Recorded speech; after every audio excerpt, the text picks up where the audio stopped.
Carlos Siqueira, suba na jangada. Boa tarde, tudo bem? Boa tarde. Boa tarde, está com a gente. Vai lá, Rovai, começa você, já emenda aí. Vou começar pelo que está quente. Como é que tá essa aliança PT-PSB? No final de semana teve aí um certo estranhamento seu com o Freixo pelos veículos, porque o Freixo teria soltado aí uma declaração de apoio ao Haddad. Como é que está a filiação do Alckmin ao PSB? Queria que você trouxesse aqui, já pautasse a mídia inteira a partir da Fórum, Siqueira. Fique à vontade. Não, veja, essa questão da declaração de Freixo, que eu acho que é uma declaração muito infeliz, ela pegou muito mal aqui no PSB, não só no PSB de São Paulo, mas no PSB nacional, porque, veja bem, nós temos uma candidatura, nós estamos num processo de discussão. Não sabemos ainda qual será o resultado. O que nós não podemos é admitir que alguém do PSB use os argumentos do PT em favor do seu candidato, porque isso o PT já faz muito bem e está na dele fazer. Agora, que alguém do PSB use essa argumentação não é uma coisa aceitável, né? Mas é isso que acontece, foi isso que aconteceu, nada mais que isso. Agora, mas que não deixa de ser grave, que eu fui, inclusive, pressionado a me posicionar, e por isso eu fiz, porque dentro do PSB me cobraram como é que alguém filiado ao PT, que quer ser candidato pelo PSB ao governo do Rio de Janeiro, dá declaração em outro estado, que não é o estado dele, sobre essa candidatura. Então, foi isso que aconteceu, não foi nem mais nem menos. E o Alckmin? Uma enquadrada, né? Foi uma enquadrada, né? Bom, foi uma demonstração da insatisfação que há hoje em função dessa declaração. Não foi isso. É isto que aconteceu, né? Ora, eu acho que não foi uma boa, né? Não foi. Aliás, o que me impressiona é que é algo completamente desnecessário, né? Porque, afinal de contas, o PSB não vai decidir se terá candidato próprio ou não em São Paulo em função dessa declaração. Vai decidir em função de que o candidato, de fato, e ele me disse que quer ser candidato e será. O Márcio só não será candidato a governador de São Paulo se não desejar. Se desejar, será candidato. O PT tem seu candidato e lança seu candidato também, não há problema nenhum. Mas numa federação isso seria um problema, né? Sim, presidente? Mas a federação, isso ajuda a que a federação também não ocorra, né? Quer dizer, não é esse o motivo. A discussão sobre apoios do PT aos candidatos do PSB e vice-versa não tem a ver com a federação exatamente, porque a federação é um instituto novo, um instituto pouco conhecido, um instituto complexo, e dos partidos que estão se propondo a fazer a federação, é o único partido que pode ter conflitos de interesse, sobretudo no âmbito eleitoral, é o PSB e PT, porque, como já aconteceu em várias oportunidades, eu cito, por exemplo, em 2010, nós enfrentamos candidaturas do PT em Recife e ganhamos, enfrentamos em Fortaleza, ganhamos, enfrentamos em Campinas, enfrentamos em Cuiabá, em várias grandes cidades. Isso pode acontecer. Agora, se amanhã houver, mais na eleição mais recente, enfrentamos em várias cidades, como foi o caso de Recife, com uma eleição muito disputadíssima, embora a gente tenha ganho, o PSB ganhou por cerca de 100 mil votos, e se amanhã houver esse conflito, se você está numa federação, você tem que ter um mecanismo que possa dirimir isso, e não pode ser apenas o PT que decida sobre isso. Então, tem o problema das reeleições, por exemplo. Nós temos uma quantidade de prefeitos maior do que o PT, por exemplo, uma quantidade de vereadores. Quem vai decidir essas candidaturas? E vai ficar as perguntas, né, que se faz, que eu fiz, inclusive, ao PT e os demais partidos, PV e o PCdoB. Quem vai ficar garantido que onde o PSB, nas suas mais de 200 e tantos prefeitos que foram à reeleição, está garantida a reeleição, ou amanhã vai surgir um candidato do PT disputando com o PSB e, no final das contas, vai ser o PT que vai decidir? Ou seja, há uma série de interrogações que ainda não estão respondidas e que essa discussão que está se processando a semana passada, e hoje à noite haverá uma segunda rodada com todos os partidos, PT, PCdoB e PV, aqui hoje será virtual, a semana passada foi aqui na sede nacional do PSB. Essas interrogações elas precisam ser respondidas sob pena da federação poder não acontecer. Além de tudo isso, outro elemento altamente que cria dificuldades para celebrar essa federação é o tempo, porque, na verdade, o Congresso Nacional decidiu que seria a data das convenções, ou seja, até agosto, início de agosto, você poderia celebrar essas coligações. E aí você teria um tempo muito grande para aprofundar essa discussão, tentar dirimir conflitos ou evitar, ou se prevenir para futuros conflitos. No entanto, o Tribunal Superior Eleitoral, como é de hábito, resolveu legislar contra a legislação criada pelo Congresso Nacional, que fixou agosto, e aqui ele fixou março. Março é amanhã. Para que no dia 1º de março a celebração já tenha feito, nós temos que decidir tudo agora, dentro de uma semana, sob pena de não existir federação. Por isso mesmo... Muito difícil, né? Como acordo, fazer um pedido ao tribunal que respeite a decisão do Congresso Nacional, que é uma lei e que ele não pode mudar a lei. Mas vamos ver a reação do tribunal. Não sou muito otimista, porque já conheço muito bem o tribunal. Ele sempre resolveu, e o Congresso Nacional, lamentavelmente, não reage à altura na defesa da sua prerrogativa de legislar. É muito difícil a federação, né? É incerto, né? Não se sabe. Poderá haver, nós temos abertura para discutir, estamos discutindo, mas ainda há uma série de interrogações que não estão respondidas para sabermos, senão, depois que houver isso, eu sempre disse, nunca iludi, olha, nós vamos fazer a discussão, nós temos abertos a essa discussão, mas nós do PSB não temos decisão nenhuma de que essa federação possa acontecer ou não pode, depende das regras que vão disciplinar sua existência e seu funcionamento. Siqueira, o pessoal está perguntando aqui, né? Inclusive falando para a gente trazer o Alckmin aqui no programa também. Mas eu queria ouvir de já ti... Foi convidado. Foi convidado, né? Qual que é o principal empecilho ainda do Alckmin não se filiar ao PSB e se acabar essa novela, né, que a gente tem visto aí? Existe negociação de outros partidos? Depende do partido ou depende mais do Alckmin? Como é que está isso? Não, veja, depende exclusivamente dele. Surgiu essa ideia, que, aliás, foi o Márcio França que deu para o presidente Lula, de colocá-lo como vice. O PT tratou disso, ao invés de procurar o PSB para tratar, também tratou lá por cima e tudo bem. Mas, de qualquer maneira, o Alckmin procurou, querendo conversar. Eu ia para São Paulo, ele foi lá no hotel onde eu estava no dia 13 de dezembro. Tivemos uma longa e boa conversa lá no hotel, e disse a ele que ele aqui no PSB só tem amigos, muito embora todos nós e o Brasil inteiro saibam que ele não é socialista, mas nas circunstâncias do momento que nós vivemos, eu acho que é admissível trazê-lo para que ele possa, digamos, ajudar esse alargamento do espectro político e ideológico da chapa de Lula, se esse é o desejo do ex-presidente Lula, e atual candidato à presidência. De modo que o convite foi feito, ele foi muito receptivo, mas aqui já se passaram, daqui um pouco, completa 2 meses, e ele nunca deu resposta. Mas o PSB fez a parte, o que lhe compete fazer. Fez o convite, não fica forçando a barra, porque nunca forçamos a barra nem para ele, nem para ninguém ingressar, ingressa no PSB quem quer ingressar, e se ele ingressar e for convidado a ser vice, será.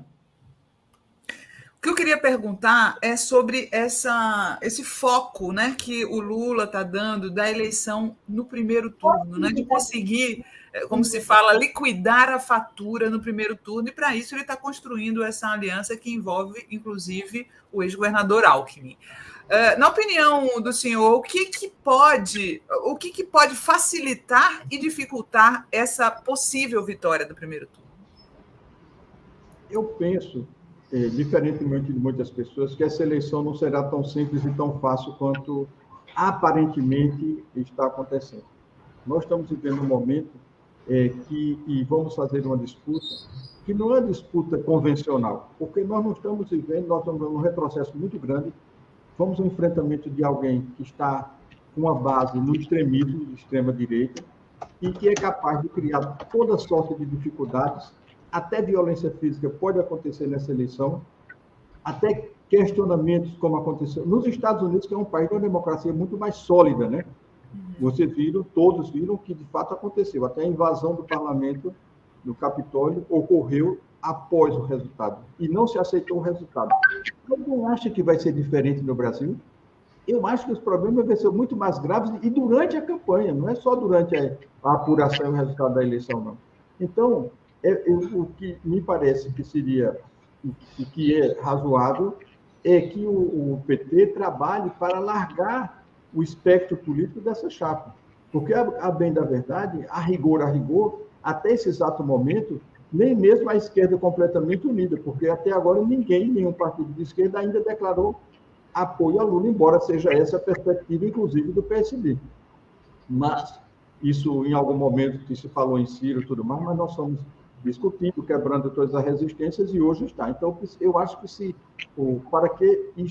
e aí seria importante, por isso é importante a eleição e a vitória no primeiro turno, porque fica inquestionável, né? Exato. 50%, e aí você tem o eleitor que se conseguir mais de 50%, pode ir às ruas e mobilizar o eleitorado para garantir a vitória, garantir o resultado das eleições. Porque, desde o início, todos sabemos que há o questionamento sobre o processo eleitoral, a apuração, o voto eletrônico, tudo isso que eu, pessoalmente, sempre defendi a ideia da impressão do voto, porque esse questionamento tiraria o discurso do Bolsonaro. Assim como ocorre no mundo inteiro, o voto é impresso. Então, se nós queremos tirar um discurso dele, era fazer isso. Mas entendeu-se de outra forma, e a maioria aprovou que não tem que imprimir o voto, então é isso que nós vamos enfrentar. Mas os questionamentos vão estar muito grandes e a confusão. Ninguém pode esperar uma eleição calma, ninguém pode esperar uma eleição como se estivesse disputando com o Fernando Henrique, com o Zé Serra, com o Geraldo Alckmin. Vai estar disputando com alguém insensato, despreparado e de extrema-direita, e com grupos de extrema-direita que estão sendo armados, porque a quantidade de armas, ontem mesmo se publicou isso, a quantidade de armas que foram vencidas nesse momento, a utilização de polícias, enfim, é um clima que nós não temos precedente de uma eleição dessa natureza, porque no Brasil a extrema-direita sempre existiu, nós lembramos do partido de Plínio Salgado, que sempre teve enfrentamento muito sério, mas eles eram uma minoria. Hoje ela é a presidência da República, com todos os instrumentos que lhe compete, com o serviço de informação à sua disposição, com uma manipulação de mídia fantástica. Então, não podemos esperar tempo bom, lamentavelmente. Por isso que alargar os horizontes do ponto do espectro político e ideológico é muito importante. Nesta eleição, a disputa não é esquerda e direita. Nessa eleição, a disputa é entre autoritarismo e democracia.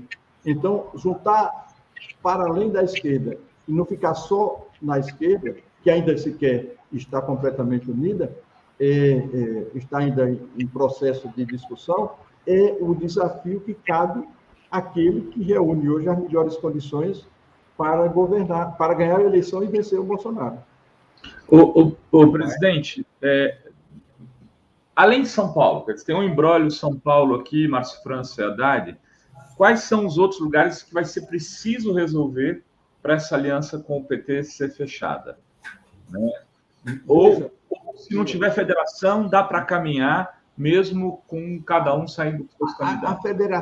A federação e o nosso apoio a Lula e o apoio a candidatos do PT e do PT ao PSB, ele independe de federação.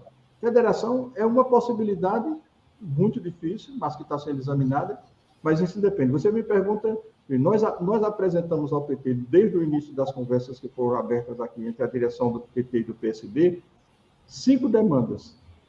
Apoio em São Paulo, no Rio Grande do Sul, Pernambuco, Espírito Santo e Rio de Janeiro. Até hoje, não foi decidida uma única dessas demandas. Em contrapartida, o PT quer nosso apoio na Bahia, em Sergipe, no Rio Grande do Norte e no Piauí. E nós já decidimos e anunciamos com todas as letras, porque não vamos ficar esperando por pesquisa, porque se fosse fazer pesquisa na Bahia, nós ficaríamos assim, eminente, mas não cogitamos isso, né? Cogitamos apoiar o Jacques Wagner. Já está dito que vai apoiar. Enquanto nós decidimos esses 4 apoios, o PT não deu não declarou, ainda não decidiu apoiar em nenhum dos 5 estados que nós elencamos. Nenhum. Então, é muito difícil você, e eu sou muito cobrado internamente, que as demandas do PSB, ou seja, há uma tendência de que o PT além de querer disputar a presidência da República, é disputar com o seu principal aliado à esquerda os governos estaduais. E me parece que isso também não é razoável. Não é razoável, porque nesses estados nós teremos candidato, incluindo São Paulo. Nós não vamos abrir mão da candidatura de São Paulo. Mas agora, parece que Pernambuco, a candidatura do Humberto Costa é só para fazer farofa ali, né? Já vai apoiar. Mas para que essa farofa? Para que essa farofa? Para que essa farofa, ao invés de criar facilidade de quem já está apoiando em 4 estados, poder apoiar em Pernambuco, que é o mais óbvio, né? Rio de Janeiro, para mim, está claro também, vai apoiar o Freixo. Sim, no Rio de Janeiro, com essa declaração do Freixo, que me pergunta... É que o senhor está achando que o candidato do PSB é do PT. O senhor está achando que o Freixo é mais petista do que socialista, né? Por isso que eu fui obrigado a dar essa declaração, que é uma declaração que dura também, porque, afinal de contas, aqui me cobram isso, né? Vamos apoiar quando eu digo, não, mas está apoiando no Rio de Janeiro. Mas no Rio de Janeiro o candidato é nosso ou é deles? Não é? Esse é que me pergunta aqui. Ou seja, estão achando que o Freixo é mais petista do que PSDista, né? Ele podia ter evitado essa declaração desastrosa. Né? Certo. Ô, Siqueira. Lê uns comentários aí, Plínio. Tem muita gente elogiando a gente ter trazido o Carlos Siqueira. Aliás, ele está convidado para vir sempre, né? Pelo menos uma vez por mês, tentar trazer o Carlos Siqueira para a gente, arredondando a bola, porque tem muita fofoca. Aí você traz aqui e a gente vai... Né, fala no olho, né, Romário? Esclarecendo o que se passa. O problema da eleição também, é importante e até agora não se fez, é discutir um programa para o candidato. Um programa que esteja de acordo com os desafios que o país está enfrentando. Nós estamos num país que fez a reforma trabalhista prometendo 4 milhões de empregos e criou 4 milhões de desempregados, a mais do que já existia dos 11 que foi deixado no governo passado. Nós tivemos uma reforma da Previdência que parecia que era a solução de todos os problemas da economia brasileira, que ia ter grandes investimentos, ia ter volta do crescimento econômico. Foi a reforma mais gravosa que se fez para as classes populares e para quem ganha entre 1 e 5 salários mínimos, e, no entanto, nada disso há. O que há hoje é uma falta de um descontrole da inflação, um desemprego altíssimo e uma economia de crescimento absurdo, quase crescimento nenhum.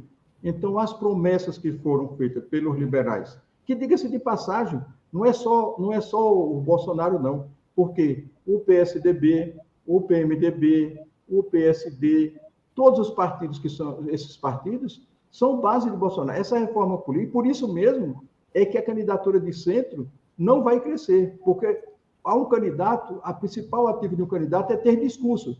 Qual o discurso que pode ter um candidato como João Dória, cujo partido aprovou todas as medidas econômicas propostas por Bolsonaro? Ou qualquer outro de qualquer desses partidos que se intitulam de centro, na verdade, são centro-direita. Não é? Eles têm uma única diferença do Bolsonaro, é que do ponto de vista formal, da democracia formal, eles têm um comportamento diferente, mas do ponto de vista econômico, eles são rigorosamente iguais, não há diferença nenhuma.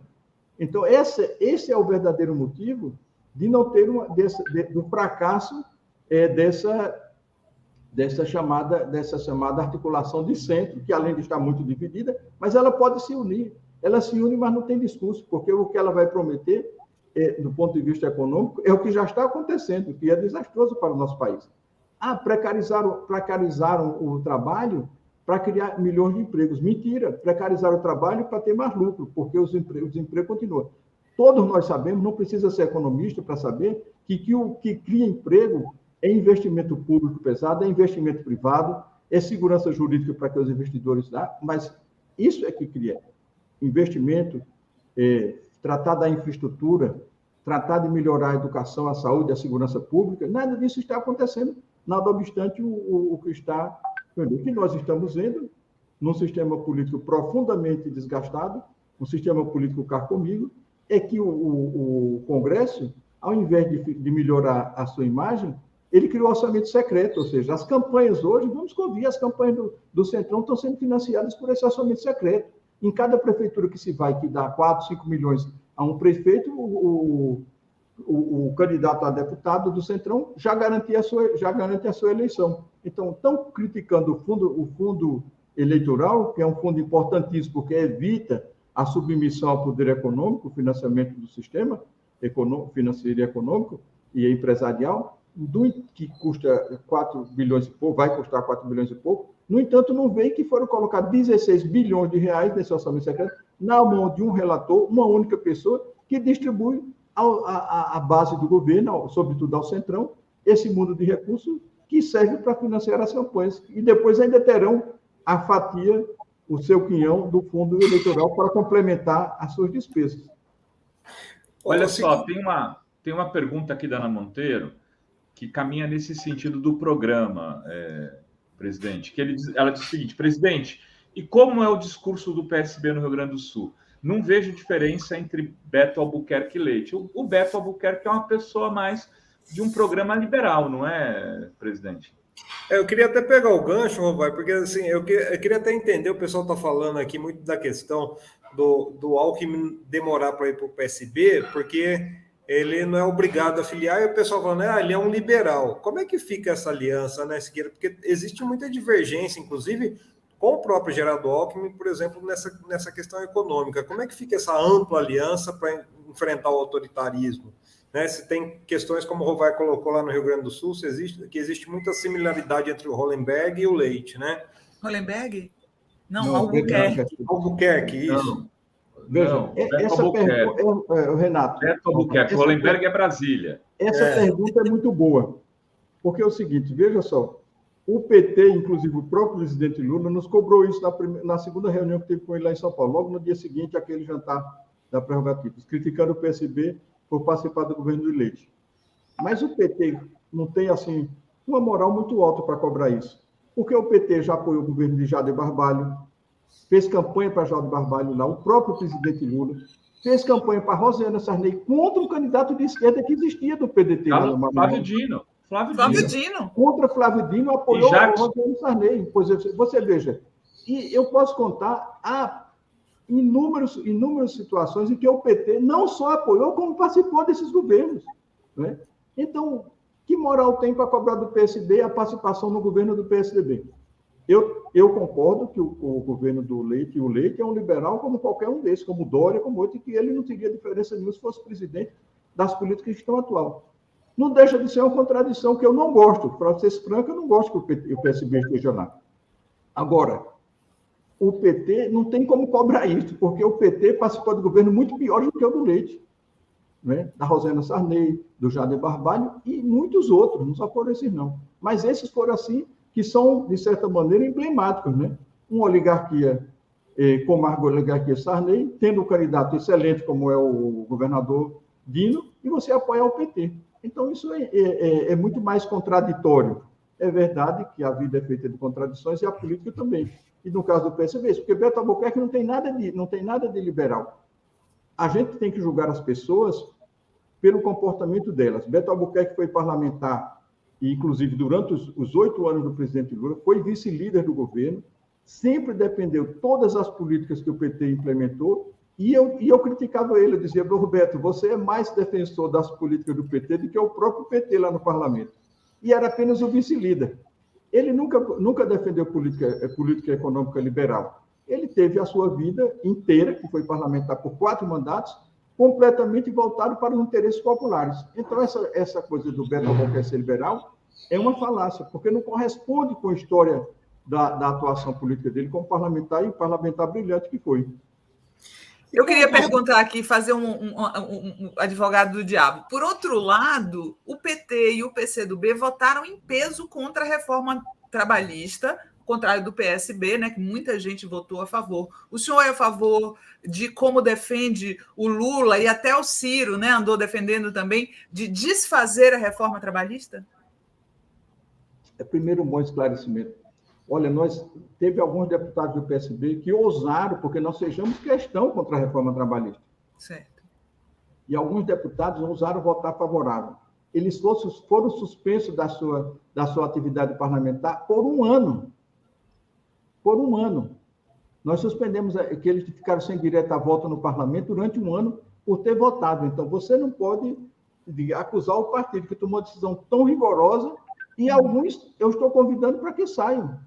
Porque quando foi a reforma lá, aliás, na do Temer, o que aconteceu? Os que votaram na reforma trabalhista, nós expulsamos, há 6 meses das eleições, nós expulsamos 13 deputados.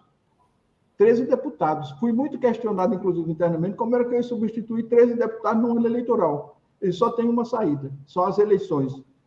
Fomos às eleições e recuperamos a nossa bancada. Desses 13 que nós expulsamos do PSB, apenas 2 se reelegeram. Se eles tivessem ficado aqui, tinha sido um desastre para o PSB o resultado das eleições de 2018. De modo que nós não temos esse problema. Uma coisa é um comportamento individual, um comportamento inadequado, punido e muitas vezes até com expulsão. Então, essa responsabilidade, nós não podemos ser cobrados dela. Tem que cobrar aquelas pessoas que muitas delas já estão fora do PSB e tem outros que eu estou incentivando a sair antes que a gente tenha que expulsar também. Sim, mas aí vocês vão prometer desfazer a reforma trabalhista, como estão fazendo? Eu acho que é bastante razoável isso e necessário, né? Afinal de contas, como eu disse, foi feita a precarização do trabalho nessa reforma com a promessa de criar emprego e ele criou mais 4 milhões de desempregados. Por que o que cria emprego, como eu já disse e repito, é bom que se faz, não precisa ser economista para saber, é investimento. O investimento no país como o Brasil ele tem que ser privado e tem que ser público. E tem que criar as condições econômicas, as condições favoráveis ao investimento do capital. Porque não é incompatível você ter a dignidade do trabalho e, ao mesmo tempo, você ter o desenvolvimento e o crescimento econômico. Muito pelo contrário, isso já aconteceu. No próprio governo do presidente Lula, nós tivemos pleno emprego. E a legislação trabalhista era anterior, não era ser reformada. Então, é uma prova de que a precarização do trabalho só tem um resultado, é aumentar o lucro do empresário que é o beneficiário, e diminuir, como está diminuindo com esse tipo de precarização do trabalho, como está diminuindo a renda do trabalhador. Então, é preciso que um partido socialista, um partido de natureza, de cunho socialista, jamais poderia concordar com coisa dessa natureza. Siqueira, eu vou pegar aqui... A pergunta sua que não foi respondida sobre o Alckmin, né? Então, eu vou só colocar aqui, ó, que tem um comentário do Zezito de Oliveira aqui, que ele mandou um superchat para a gente, mas aqui observe, cobra o eleitor. Pesquisei no site do Congresso em Foco sobre o posicionamento do PSB nas votações do Congresso. Fiquei assustado. Daí, em relação... acho que é até o gancho dessa pergunta do Alckmin mesmo. Né? Qual vai ser o conteúdo programático dessa aliança? Né? Se existem essas divergências, principalmente na questão da política econômica. Claro. Veja só. Nós queremos muito participar, já avisei a presidente Gleisi, nós queremos muito participar do debate sobre a questão programática, porque uma eleição não pode se resumir ao voto ou ao apoio do interesse do partido. A eleição e os partidos existem em função dos eleitores. Quem está perguntando tem toda a razão.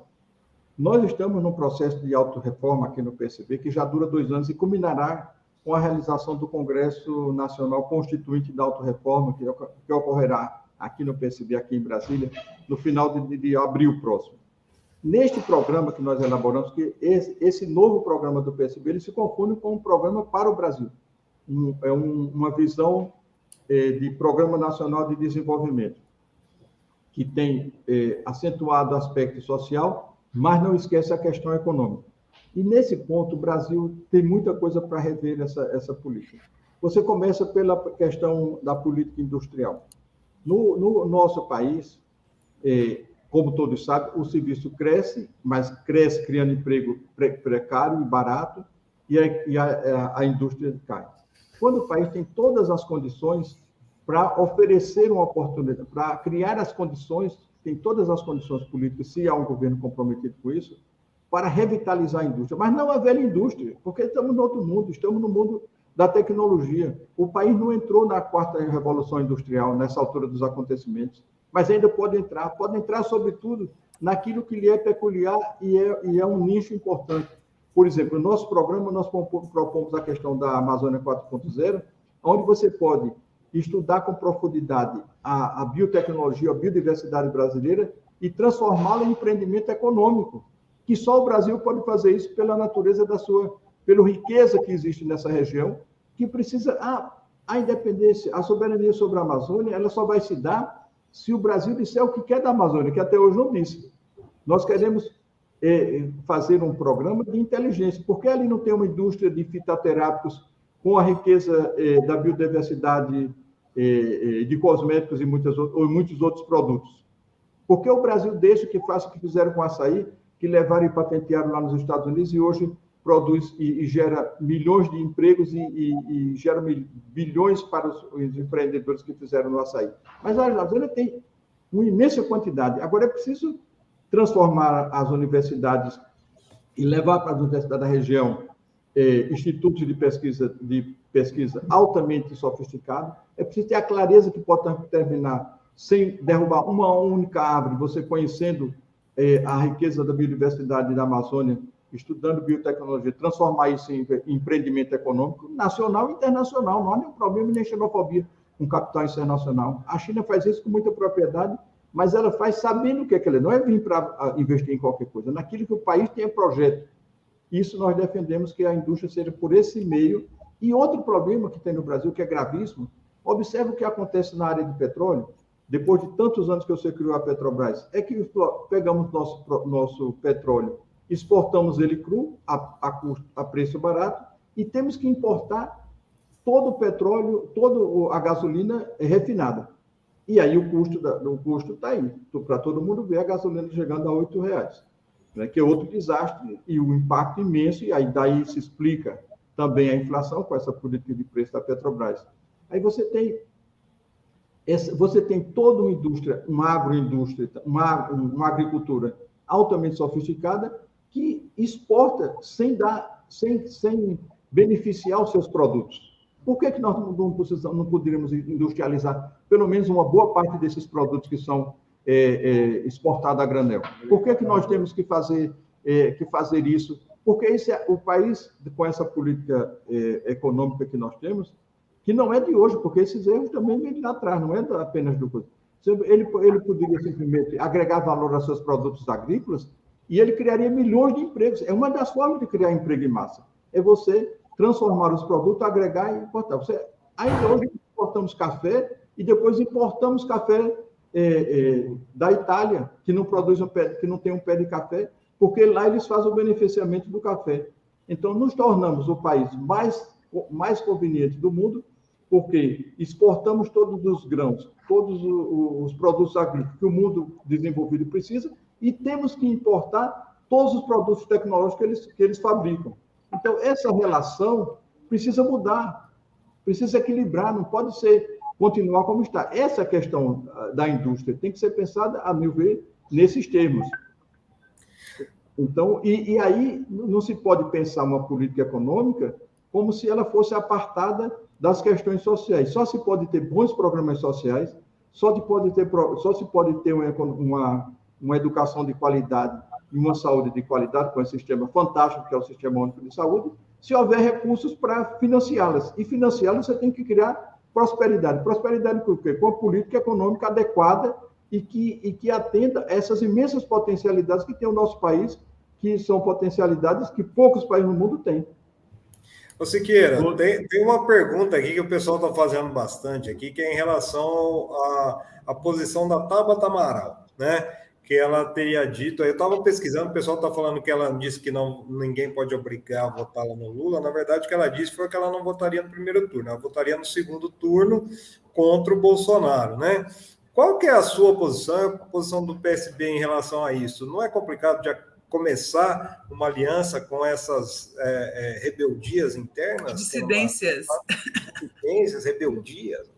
Eu tenho a impressão que essa coisa... A Tabata é uma menina jovem, inteligente, muito eficiente. Ela entrou no PSB e ela sabe que partido entrou, né?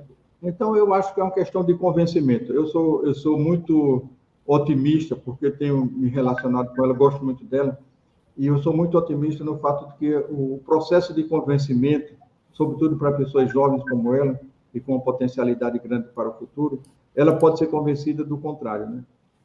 O clima e o que nós do PSB estamos propondo, e eu espero que o PT entenda isso, não fique apenas querendo disputar com o nosso governo estadual, mas entenda que nós estamos propondo uma aliança muito mais ampla, uma aliança que agrega. Você diz assim, você postou a questão do Alckmin. Veja só, é preciso ter em mente que recuperar há uma prioridade número 1 hoje no Brasil, que é recuperar a plenitude democrática. Ou bem, nós voltamos a ter um governo que defenda a democracia, mas não apenas precisa defender a democracia, ele precisa reconhecer, e nós do PSB reconhecemos na nossa autorreforma, aqui que vai ao nosso Congresso, que o sistema político brasileiro é um sistema falido. Bolsonaro não é resultado de algum milagre, nem algum fenômeno, não. Bolsonaro é resultado do ponto a que chegou a necrose do sistema político brasileiro, que o deputado mais reacionário, mais incompetente, mais despreparado da Câmara dos Deputados entra no auxílio de aluguel, que tinha eleito 2 deputados na eleição de 14, e sem tempo de televisões, sem recurso financeiro, e ganha a eleição presidencial. Não só do Haddad, ganhou do PT, ganhou do PSDB, ganhou do Ciro Gomes, ganhou da Marina Silva, ou seja, todos melhores do que ele. Então, alguma coisa muito errada tem nesse sistema político, que, ao contrário de fazer uma reforma política profunda, que é a grande crítica que eu faço ao presidente Lula. Eu acho que a primeira tarefa, com o capital político que ele tinha em 2003, era fazer uma reforma política profunda. E, ao invés de fazer isso, escolheu o PMDB, que todos conhecemos, como principal parceiro na sua relação com o Congresso Nacional, e levou a se aprofundar ainda mais a deterioração do sistema político brasileiro, ao ponto de eleger um Bolsonaro. Bolsonaro não é fruto do acaso. Bolsonaro é fruto desse sistema. Então, é preciso ter consciência que precisa recuperar a democracia para fazer um sistema político funcional, com poucos partidos, com partidos mais identificáveis politicamente, ideologicamente. Não é simplesmente ganhar a eleição, porque, diferentemente de 2003, que o Lula tinha um capital político que ninguém nunca teve, nem Getúlio Vargas, ele provavelmente não terá esse capital nessa eleição. E o Lula substituiu um democrata, um homem que, apesar das divergências que todos nós de esquerda temos com ele, fez uma transição invejável, altamente civilizada, e entregou o país em condições boas, e o panorama internacional era extremamente, foi favorável, e o Lula soube aproveitar essa parte, mas a parte política da reforma política, Lula nunca usou seu capital político para fazê-la, que era a reforma número 1, e continua sendo a número 1, se nós recuperarmos, esperamos e faremos o esforço possível para recuperar a democracia nessa eleição. Não é apenas ganhar a eleição, mas por isso que precisa um programa que coloca como tarefa fundamental a mudança do sistema político. O sistema político, além de ser disfuncional, além de ter um excesso de partidos políticos, ele também se corrompeu. Nós temos que admitir isso. Todo mundo, inclusive o PSB, que faz parte desse sistema, deve uma desculpa e uma autocrítica à sociedade brasileira. Porque não podemos fazer uma grande reforma se nós acharmos que tudo está funcionando bem, porque a população não acha isso. Por isso, penso que nós continuamos, se não tivermos a capacidade de ampliar os horizontes nessa eleição, incluindo ou ao menos uma parte do centro político, nada obstante nossa contradição com a política econômica que eles defendem e que defenderam, mas uma tarefa número 1, não haverá progresso, não haverá mudanças substanciais se não houver o retorno da democracia. Aí daí, recuperando, é outra luta que alguns nos acompanham até um ponto em que isso possa acontecer, mas certamente vão discordar de todos nós de esquerda no futuro. E é natural que discorde, porque eles têm uma visão diferente do plano econômico, que tem repercussão às políticas liberais, que não é novidade para ninguém. As políticas liberais, tal como elas são no Brasil, aplicadas, estão sendo, elas não só iludem, eu acho que quem quer ser iludido, porque os resultados delas sempre foram esses, nunca foram diferentes, e o liberalismo de hoje é o mesmo de ontem, de anteontem, de todos os tempos. Lembra do Collor, que foi que deu. Lembra do Menem na Argentina, que foi que deu. O Menem na Argentina fez reforma trabalhista por decreto. No final, foi um desastre político para a Argentina, e a indústria foi sucateada. Hoje é um país que já foi um país rico, um país desenvolvido, um país com uma tremenda dificuldade no seu campo social, e era um país que você não via favela, não via pobreza, miséria na rua, e hoje é um país como qualquer outro país latino-americano, do ponto de vista social. Estamos chegando ao final aqui da entrevista, eu queria falar duas coisas aqui, né? Uma é que preciso fazer justiça ao Carlos Siqueira no que diz respeito a de estar colocando o PSB num caminho mais à esquerda desde que assumiu a sua presidência. Quem está falando sou eu, não é ele, sou eu, como observador e analista político. O PSB tinha Heráclito Fortes, né? O PSB chegou... Foi um dos 13 que nós colocamos para fora. Pois é. né? Tinha pessoas ali quase de extrema-direita, eu diria. E essas pessoas vêm saindo e trouxeram. Tereza Cristina. Eu tive que trabalhar fortemente, porque lembra que o Temer foi na casa da Tereza Cristina, já presidente, tomar um café, e saiu dizendo que a Tereza Cristina continuava líder. Eu disse, se eu não conseguir derrubar a Tereza Cristina em 24 horas, eu vou renunciar à presidência. E derrubamos ela em 24 horas. Aí ela decidiu, veio aqui, pode sair. E aqui, sem bajulá-lo, é que você é uma pessoa mais discreta, atua nos bastidores, não faz muito... Então, às vezes, as pessoas não percebem o quanto mudou o partido na sua gestão. Eu sou ainda precisa mudar muito mais. Ainda não completamos a obra. Precisamos, por isso que eu me disponho, se for o caso, até mais 3 anos nesse Congresso para encerrar minha presidência, mas eu quero entregar um partido conectado com a sua história, com a sua origem. Muito bom. E aí a segunda coisa que eu acho, que eu, como também aí quem está falando sou eu de novo, é o seguinte, para mim, Rio já está resolvido, o PT vai apoiar o Freixo, Gleisi teve lá para enquadrar aqueles que achavam que não deveria ser o caminho. Espírito Santo, Lula falou claramente numa entrevista aos blogs independentes que quando o Contarato filhou, sabia que não seria candidato a governador, que a prioridade era do PSB, ou seja, da reeleição do Casagrande. Pernambuco está resolvido, o PT vai apoiar o PSB, essas pesquisas, sejam o que for. O que eu acho que vai ter que resolver ali, na minha opinião, é a candidatura do Senado, se vai entregar para a Marília, que eu acho que a direção nacional, que é a Marília de senador, apesar do Humberto ter outros projetos. E aí a gente tem o Rio Grande do Sul, a entrevista, eu trouxe aqui o Edgar Preto, ele falando, fiquem tranquilos que eu me resolvo com o Beto Albuquerque aqui, a gente senta, a gente se dá muito bem, a gente vai resolver, não tem crise. Ele falou isso aqui, e aí faltou São Paulo, que parece que eu fico pensando, Siqueira, puta, eu lembro do Covas deixando de ser candidato a vice na chapa do Montoro, o Quércia retirando a candidatura para ser vice do Montoro. Ser vice era um negócio importante. Será que não dá para fazer um jogo aí de vice, senador, ou fechar um acordo para a presidência da Câmara, de algum dos dois sair candidato e ser apoiado por todos? Tem tanto cargo à disposição, aí o Márcio tem que fazer um BBB, colocar o Márcio e o Haddad lá, todo mundo ficar vendo, eles têm que resolver isso aí.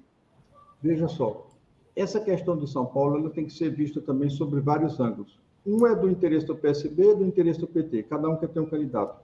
Mas eu tenho um outro argumento. Veja só.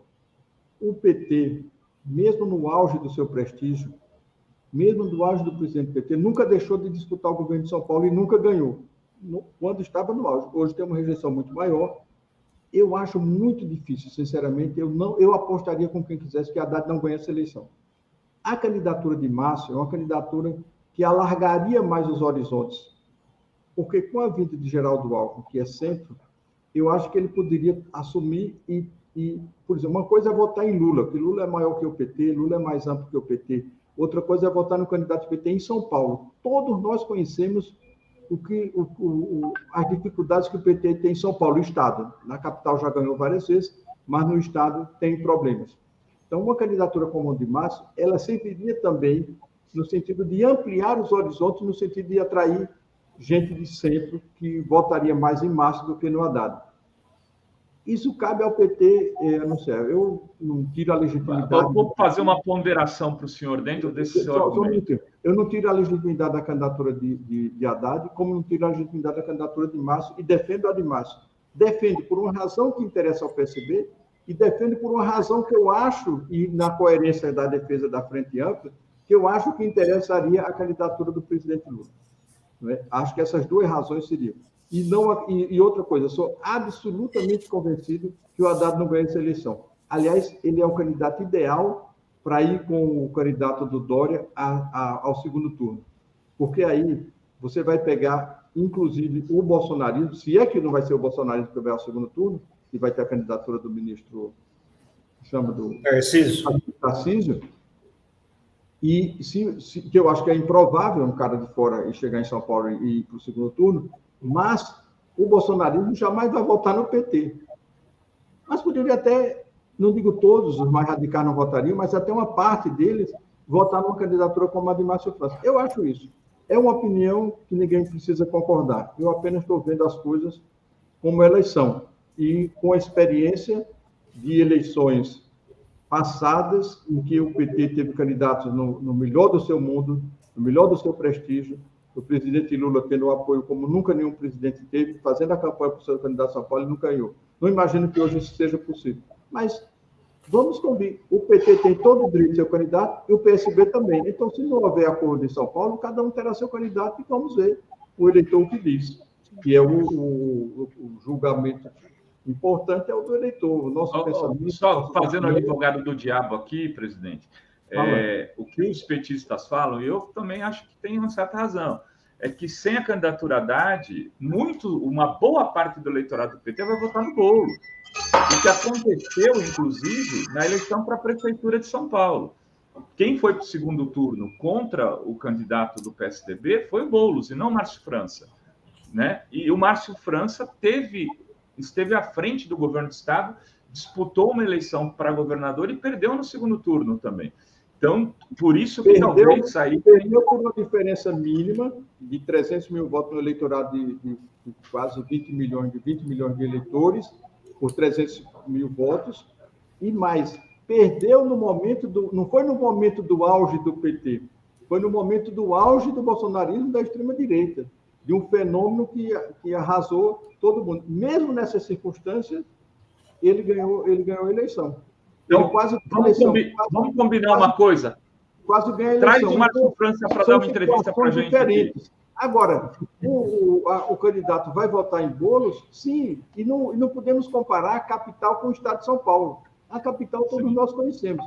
É uma capital de decisões do eleitorado, de grandes contradições. A mesma capital, o São Paulo, que elegeu Luiz Erundina, elegeu na gestão seguinte Paulo Maluf, e etc. Então, o próprio Alckmin, que ganhou várias eleições em São Paulo, ou seja, 3 eleições, ele ganhou 3 eleições em São Paulo, nunca ganhou na capital. Então, você tem uma diferença muito grande de comparar a capital com o estado de São Paulo. São coisas distintas também. Mas aqui só opinião. Você tem a sua, eu tenho a minha. Não, mas eu estou fazendo advogado do diabo. Bom que todos nós expressemos a nossa opinião. Eu lembro muito bem que em 2018 eu dei uma entrevista aqui na TV Brasília, do CD Poder, e os jornalistas quase que pararam a entrevista, porque eu disse assim, olha, está gravado aqui.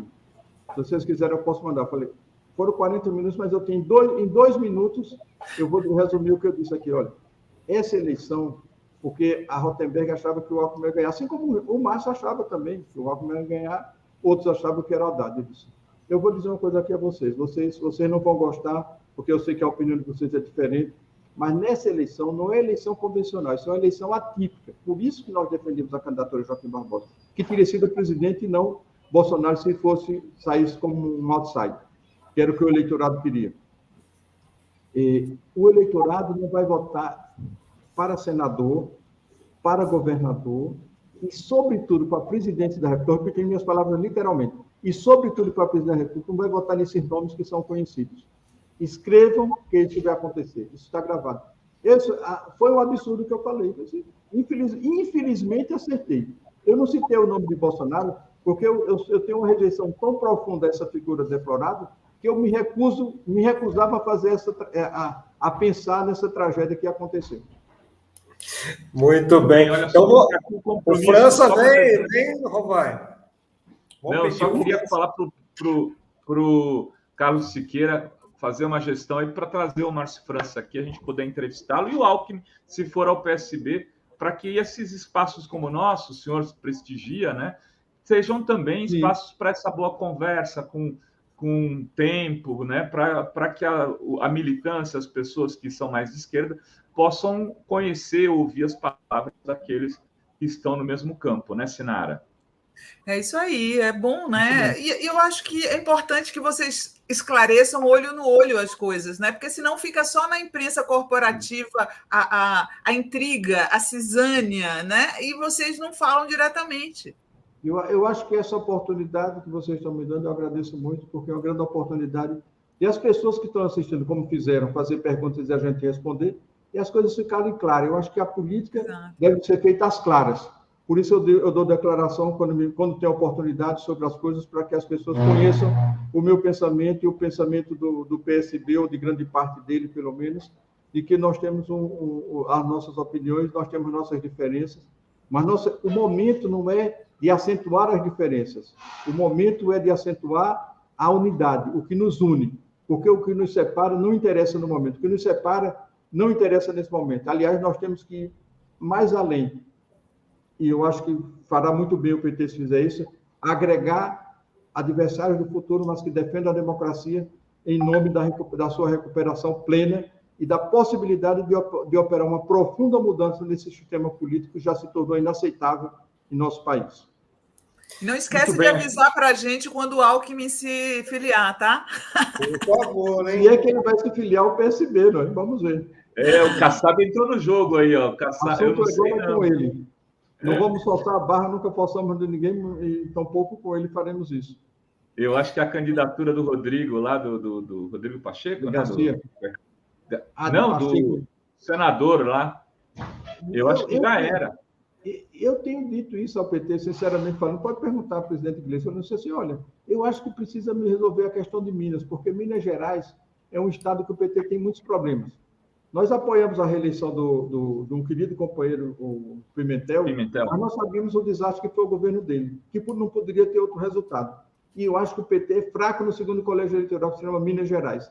E aí precisa resolver, eu acho que, por isso defendo o apoio à candidatura de Calil ao governo de Minas, que é uma candidatura que não tem nada com a esquerda, mas que, se ele estiver engajado e já tive 2 encontros com o Calil na casa dele, um e outro aqui no PSB, se a gente convencer que ele estiver engajado através do PSD, a candidatura de Lula vai ajudar muito.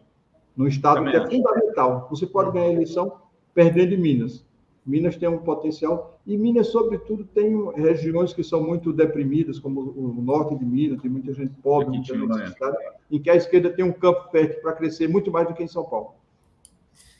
Muito bem. Chegamos ao final aqui, né, Plínio? Sim, vamos. Obrigado, viu, presidente, de estar com a gente. Está sempre aberto. Eu que agradeço. Foi um prazer muito grande falar com vocês. Um grande abraço a vocês e a todos que nos acompanham. Boa tarde. Prazer sempre nosso, Siqueira. Tudo de bom para você.